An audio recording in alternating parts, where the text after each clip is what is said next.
Boa tarde, querida gente. Nós estamos chegando até vocês mais uma vez neste domingo com o programa A Voz do Senhor. Hoje, em um horário um pouco diferente, como de costume, porque por causa das nossas missões, da nossa missão de domingo é sempre um pouco mais difícil para o padre, e por conta dessas coisas todas, nós estamos chegando até você, ou até vocês, mais uma vez com o nosso programa, A Voz do Senhor. Muito bem, hoje nós estamos celebrando o encerramento do ano litúrgico, na verdade. Nós estamos celebrando a festa do Cristo Rei do Universo. E além disso, nós estamos celebrando também o Dia dos Cristãos Leigos e Leigas. E estamos também celebrando o encerramento do Ano Santo da Misericórdia. E como não podemos nos esquecer, hoje é dia 20, é dia da consciência negra. Então, em termos mais sociais, nós estamos celebrando o dia da consciência negra. Queremos agradecer a Deus pelo nosso tempo de caminhada, queremos agradecer a Deus pela nossa história, que é feita de altos e baixos, que é feita também de sombra e luz. Ao celebrar o Dia da Consciência Negra, nós nos damos conta de que nós tivemos um passado não tão glorioso, mas que muitos passos já foram dados. Agora, é importante lembrar também que nós marcamos terreno toda vez que celebramos o Dia da Consciência Negra, porque tem muita coisa ainda por fazer. Há muitas situações de discriminação, há muitas situações de preconceito. Para muitas pessoas é a cor da pele que vale. Ao olhar uma pessoa negra, já se desperta, já é motivo para despertar tantos sentimentos, discriminações, preconceitos vários. Então, a gente tem que continuar marcando mesmo o terreno ao celebrar o dia de hoje, o Dia da Consciência Negra. Agradecemos a Deus também pelo Papa Francisco, com todo o seu projeto para toda a Igreja, com o Ano Santo da Misericórdia, e com grande carinho nós queremos hoje lembrar dos nossos leigos e leigas, cristãos queridos, das nossas comunidades, da nossa paróquia, que não simplesmente colaboram com a Igreja ou colaboram na Igreja. Eles são Igreja, são corresponsáveis pela Igreja. Então é importante que a gente, ao celebrar, diga isso. Muito bem, vamos reunir todas essas motivações, todas essas intenções para iniciar, de fato, o nosso programa A Voz do Senhor. Vinde, ó Deus, em nosso auxílio, socorrei-nos sem demora. Glória ao Pai, ao Filho e ao Espírito Santo, como era no princípio, agora e sempre. Amém. Oremos com todas essas intenções. Deus eterno e todo-poderoso, que dispusestes restaurar todas as coisas no vosso amado Filho, Rei do Universo. Fazer que todas as criaturas, libertas da escravidão e servindo a vossa majestade, vos glorifiquem eternamente. Por nosso Senhor Jesus Cristo, vosso Filho, na unidade do Espírito Santo. Amém. Queridos amigos e amigas, querida gente que nos acompanha nesse programa A Voz do Senhor, nós queremos agora dar espaço para o momento principal desse nosso programa, que é a proclamação da Palavra de Deus, da voz de Jesus, da voz do Senhor, e na sequência um pouco de explicação. Vamos ao Evangelho. O Evangelho de hoje, nessa festa de Cristo Rei é de Lucas 23, de 35 a 43. Lucas 23, de 35 a 43.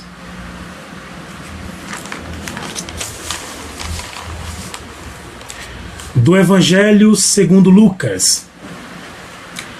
Naquele tempo, os chefes zombavam de Jesus, dizendo: a outros ele salvou. Salve-se a si mesmo, se de fato é o Cristo de Deus, o escolhido.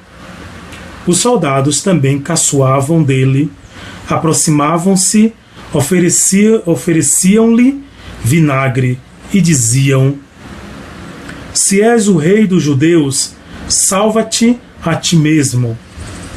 Acima dele havia um letreiro: este é o rei dos judeus. Um dos malfeitores crucificados o insultava, dizendo: tu não és o Cristo?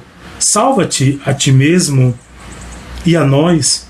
Mas o outro respondeu, dizendo: nem sequer temes a Deus, tu que sofres a mesma condenação? Para nós é justo, porque estamos recebendo o que merecemos. Mas ele não fez nada de mal.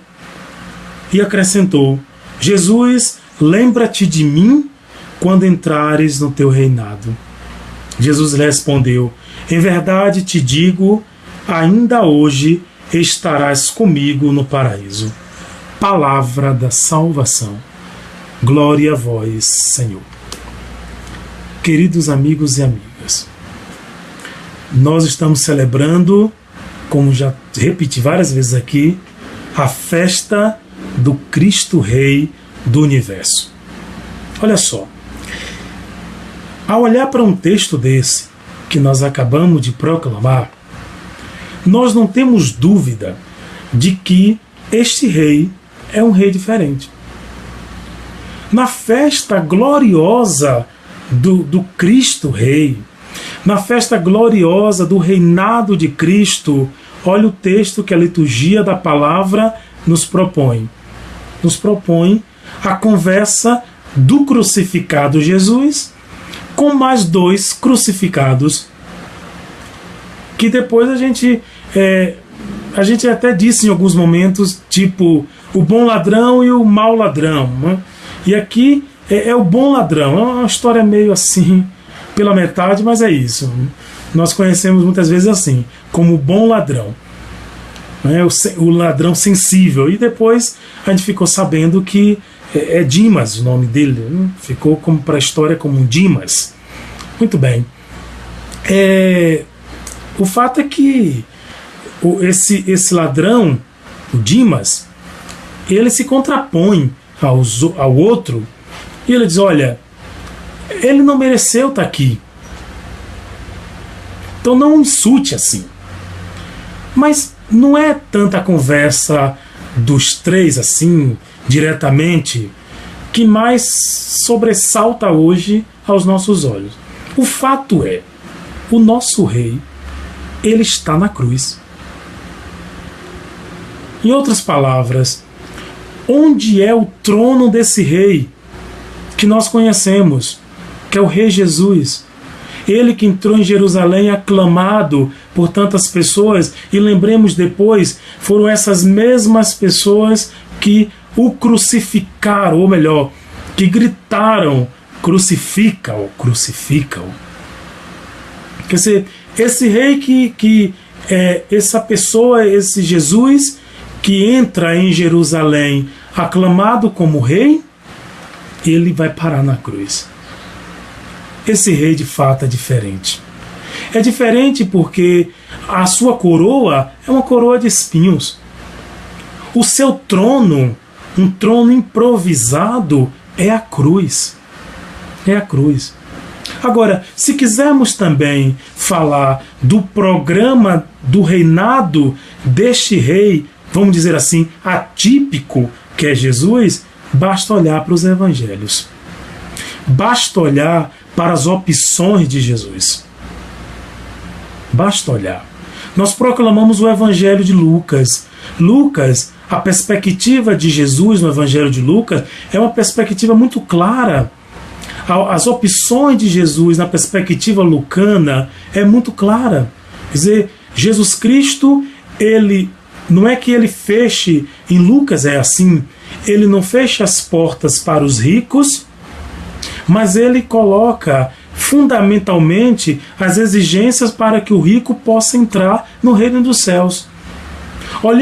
Lembremos, façamos referência agora ao Evangelho de Zaqueu, onde aparece também o hoje da salvação, que é um tema muito caro ao Evangelho de Lucas.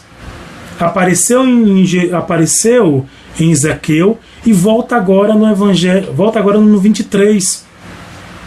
Hoje mesmo estarás comigo no paraíso. Quando é que Zaqueu ele escuta isso de Jesus também? Hoje a salvação entrou nesta casa. Quando é que Zaqueu escuta? Primeiro, quando ele resolve acolher Jesus. Depois de ter acolhido Jesus, depois de, no encontro e no confronto com Jesus, ele sentiu o desejo, o apelo de restituir, de consertar a sua vida. Diz, olha, se eu roubei, eu vou devolver. A quem eu roubei, eu vou devolver até o quádruplo. Pronto. Quando no confronto com ele, quando Zaqueu acolhe os apelos da própria presença de Jesus, muito mais do que das palavras da presença de Jesus. Então, quando Zaqueu acolhe os apelos que vieram da acolhida e da presença de Jesus, repito, muito mais do que as suas palavras, e aqui uma ressalva, nenhuma palavra moralista, moralizante da parte de Jesus. Então, a partir da acolhida e da presença de Jesus, Zaqueu resolve retornar, refazer o caminho, ou fazer o caminho, talvez, melhor dizendo. É aí que ele escuta de Jesus: hoje a salvação entrou na tua casa. Quer dizer, qual é a chave que abre a porta da salvação? Qual é a chave? É a chave da acolhida sincera, a proposta e a presença de Jesus em nossa vida, em nossa casa, em nossa família. Essa é a chave que abre esta porta. E hoje o Evangelho termina falando desse bom ladrão, do Dimas, que diz, olha, hoje mesmo estarás comigo no paraíso. Quer dizer, alguém que cometeu tantas coisas e foi digno e mereceu parar na cruz. E por isso ele diz, não, nós merecemos, mas ele não o insulte. Não insulte. Pois bem, este é o rei. Qual é a corte desse rei? O bom ladrão e o mau ladrão. Essa é a corte desse rei. Porque em um certo momento, até os apóstolos, a maioria, quase a 100%, debandou, sumiu. Pedro, um pouco antes, nega Jesus. Negou Jesus 3 vezes. Quer dizer, essa é a corte. Essa é a corte do rei. E aqui então, todos aqui. Mas o Evangelho é muito interessante, é muito curioso, porque esse jogo aqui de conflito, esse jogo aqui, olha, salva-te a ti mesmo. Quer dizer, no final das contas, são 2 lógicas que estão em jogo. É a lógica da salvação e a lógica do reinado na perspectiva de Jesus, e uma outra lógica que é a lógica da glorificação e do reinado na perspectiva do mundo, das sociedades antigas, medievais, contemporâneas, que seja. Quer dizer, são lógicas diferentes, porque na perspectiva do Evangelho, o reinado de Jesus, ele se dá na entrega aos outros. Quer dizer, para Jesus, ele está, de algum modo, se salvando, e ele está legitimando e confirmando e indo até as últimas consequências, conforme a sua prática, e aí ratificando a proposta do seu reino, do seu reinado, fazendo o que está fazendo. Para outros, não. Para uma outra lógica, é o absurdo. Por quê? Porque como é que um rei, que tipo de rei é esse? Sem glória, sem glamour, sem corte. Sem corte. E aí com tudo que demanda, não é? E com tudo que demanda, porque com a corte vem as futilidades, as superficialidades, as hipocrisias, as mentiras, muito presente nos governos, nos reinados, muito presente também, em certa medida, nas instituições e muitas vezes em torno das pessoas que estão à frente das instituições. Quanta mentira, quanta hipocrisia e quantas inverdades em torno das pessoas que coordenam essas hipocrisias. E o pior é que nós criamos um reinado de mentira e de hipocrisias. Então, no final das contas, quem é a corte de Jesus? 2 ladrões. Um mais arrependido, mais sensível, um outro nem aí. Nem aí. Pois bem, é nessa lógica, porque a entrega de Jesus na cruz, na perspectiva do dom, vamos dizer assim, é alguém que se entrega, e se entrega por amor. Quer dizer, fazendo tudo o que está fazendo, Jesus Cristo se coloca como soberano, e soberano no amor. Soberano no amor. Quer dizer, o nosso Deus, o nosso Rei, que é todo-poderoso, ele é todo-poderoso no amor. No amor. E aqui a gente tem que insistir mais nesse ponto. Por quê? Porque muitas vezes nós cristãos, nós entramos também na lógica do poder. Muitas músicas nossas cantam o Deus Todo-Poderoso. Muitas falas nossas dizem isso. Deus, o Todo-Poderoso. Deus tem poder. Deus nos livre disso. Ele é todo-poderoso, ele é todo-poderoso. Mas muitas vezes essa imagem do Rei Todo-Poderoso não nos ajuda na compreensão do próprio reinado de Jesus.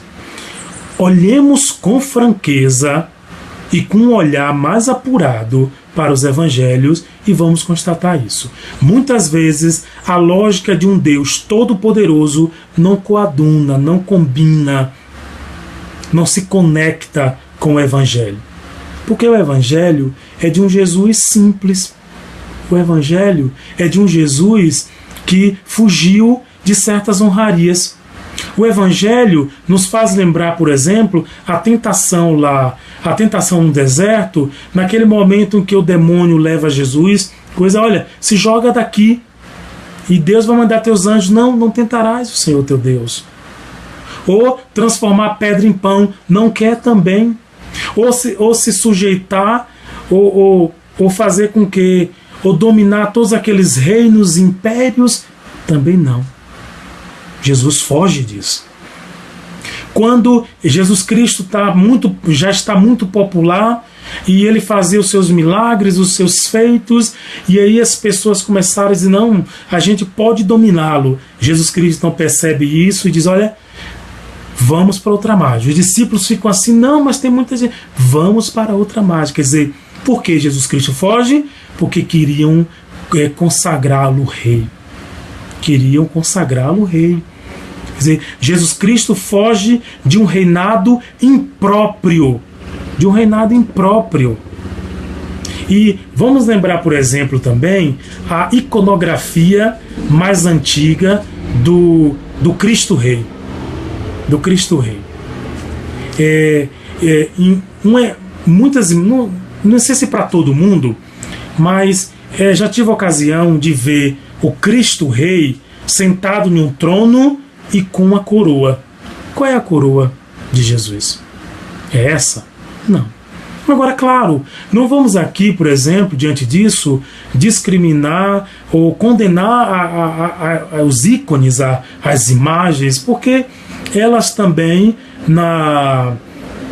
elas retratam um pouco o seu tempo, a época. Então, de repente, um artista sacro, dentro de um tempo medieval, onde se fala do Jesus Todo-Poderoso, do nosso Rei Todo-Poderoso, vai lá e coloca Jesus Cristo num rei com uma coroa e tudo mais.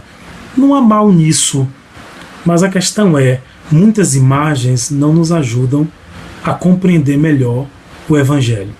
Não nos ajudam a ir com mais radicalidade na compreensão do Evangelho. Hoje, nem sempre vemos essas imagens. Muitas vezes você pode até ver essas imagens em igrejas mais históricas, que tem, sei lá, 200 anos, e sei lá, igrejas históricas de Minas Gerais, igrejas históricas da Bahia, Salvador, não sei. Você pode encontrar um Cristo Rei, como eu estou descrevendo. Mas, independente dessa imagem, independente de vermos essa imagem, é ela que perdura no nosso imaginário. É ela que perdura. Porque muitas vezes nós não compreendemos o sofrimento. Nós queremos nos afastar logo do sofrimento. A nossa oração nunca é a oração que se dá conta de que Jesus Cristo se solidariza com o nosso sofrimento e, mais do que eliminar o mal, ele enfrentou o mal. Muitas vezes nós ficamos nas nossas teodiceias, ficamos nas nossas reflexões mais racionalistas, e tentamos qual é a origem do mal. É uma coisa que a gente não consegue explicar ainda em definitivo, mas uma coisa é muito mais condizente com o Evangelho para compreendermos e ressignificar a nossa fé hoje. É o fato de que, mais do que eliminar o mal, ou mais do que dizer, olha, o nosso Deus, se ele era todo poderoso, por que não eliminou o mal? Por que não elimina? A gente não tem resposta para isso. Ou dizer, olha, se ele é todo poderoso e não elimina o mal, é porque ele é um Deus sádico, ele quer que nós soframos mesmo, Quer dizer, olha o impasse em que essa teodiceia nos coloca. Não vamos ficar nisso. Não dá para ficar nisso. O fato é que pelo Evangelho, pela lógica do Evangelho, da Boa Nova de Jesus, é muito melhor para nós, nesse tempo contemporâneo, na pós-modernidade, é muito melhor nós entendermos que, mais do que explicar hoje o mal e como é que Deus se relaciona, é dizer, o nosso Deus, Jesus Cristo, o nosso Deus encarnado. E a encarnação já significa isso. A grande proximidade de Deus para com o mundo, para a humanidade. Então, esse Deus, ele enfrenta o mal por dentro.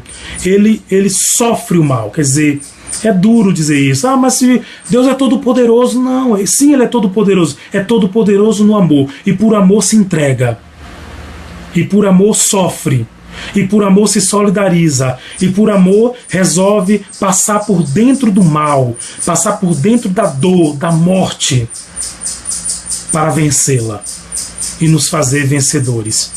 Quer dizer, aqui é uma outra lógica, é a lógica que nos faz perceber que Jesus Cristo, ele muitas vezes, ele enfrenta o mal conosco. Então, ao invés de dizer, mas por que por que isso? Por que estou sofrendo isso? É entender, ele sofre comigo. Ele está comigo, passando por esse Egito, passando por esse deserto. Ele sofre comigo. E por isso ele é compaixão. Ele tem compatos, ele tem compaixão. Então, é muito sério, irmãos e irmãs, isso que nós estamos falando. É essa coisa da imagem que a gente tem de Deus. As nossas imagens de Deus, elas se contraditam, elas se conflitam, porque muitas vezes a maior imagem que perdura diante de uma fé ingênua e até infantil é essa, a imagem de um Deus Todo-Poderoso. E muitas pessoas, porque não viram, até influenciadas pela teologia da retribuição e outras coisas mais, porque não viram acontecer como queriam, o que é que fizeram? Na sua suposta fé, abandonaram. Por quê? Porque entenderam que, diziam que esse Deus é todo-poderoso, mas ele não é todo-poderoso. Tá vendo? Essa lógica não nos ajuda tanto. Uma fé mais amadurecida nos faz compreender que Jesus Cristo entra, se encarna, assume a nossa história, assume este mundo, sofre conosco, se solidariza conosco e ainda hoje ele está ao nosso lado sofrendo. Ele sofre conosco, ele se compadece conosco. Então, mais do que ficar aí em elucubrações intermináveis sobre a origem do mal e como é que Deus, e até tendo imagens errôneas de Deus que não se conectam com o Evangelho, é melhor a gente ir para essa perspectiva do próprio Evangelho, que nos ajuda a compreender que esse Deus, ele é um Deus humilde, é um Deus simples, é um Deus que questiona a lógica desse mundo também. Esse rei que foi parar na cruz não é porque é um Deus passivo, um Deus tranquilinho, um Deus água com açúcar. Não. Esse rei que teve o seu trono, que teve a cruz como seu trono, é um rei que questiona a lógica desse mundo. É um rei que questiona a lógica desse mundo. Isso aqui é sério. Então hoje, quando celebramos a Dia da Consciência Negra, quer dizer, quantas discriminações, quanto preconceito, quer dizer, isso, vamos colocar isso também no trono, nesse trono desse rei. Quer dizer, tem a ver, sim, tem a ver. Quer dizer, parou na cruz porque questionou uma lógica que não nos iguala, que não nos dignifica. Muito bem. Eu quero então terminar essa nossa reflexão, que já se alonga, com uma poesia que a gente fez há um tempo atrás, por ocasião dessa mesma festa, e que tive a alegria de publicar nesse livro que muitos já conhecem, a Luz da Palavra, a poesia do Evangelho da Vida. Para facilitar para aqueles que têm, e eu sei que muitas pessoas que nos acompanham já têm esse livro, ele se encontra na página 32. Essa poesia se encontra na página 32 e com isso a gente conclui essa nossa reflexão.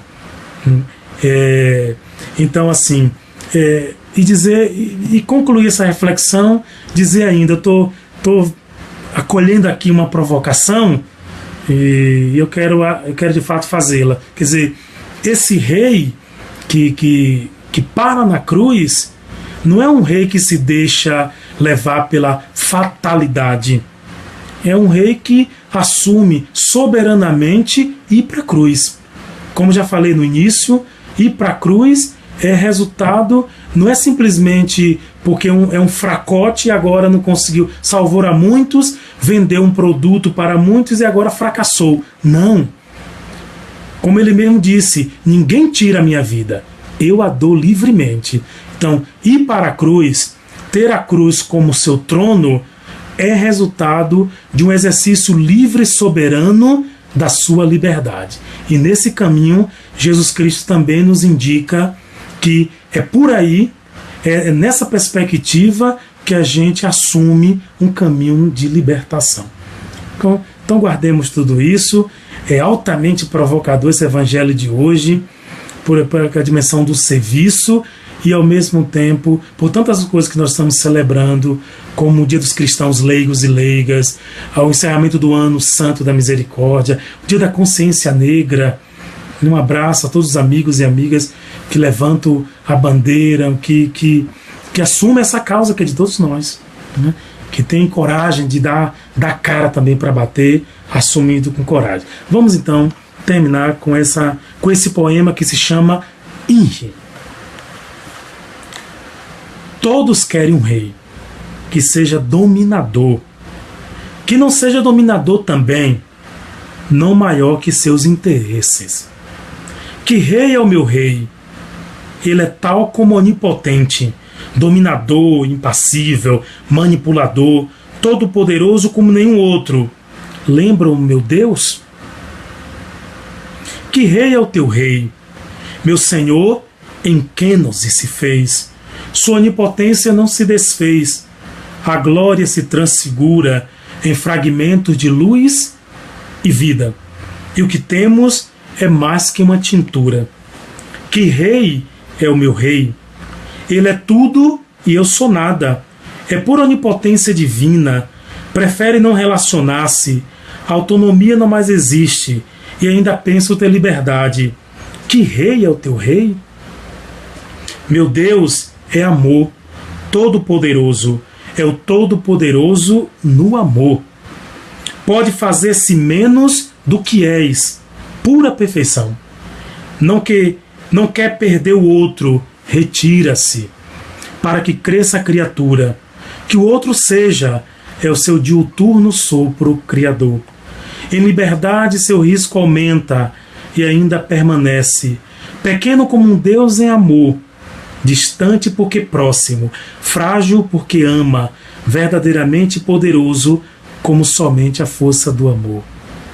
Que rei é o teu rei?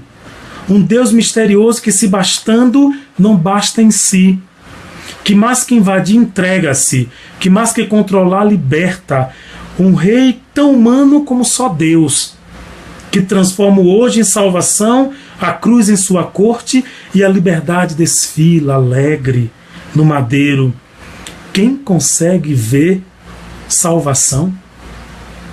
Quem consegue ver nesta renúncia o amor em ato? Salva-te a ti mesmo e a nós. Este é o nosso rei. INRI, poesia de Padre Júlio Santa Bárbara.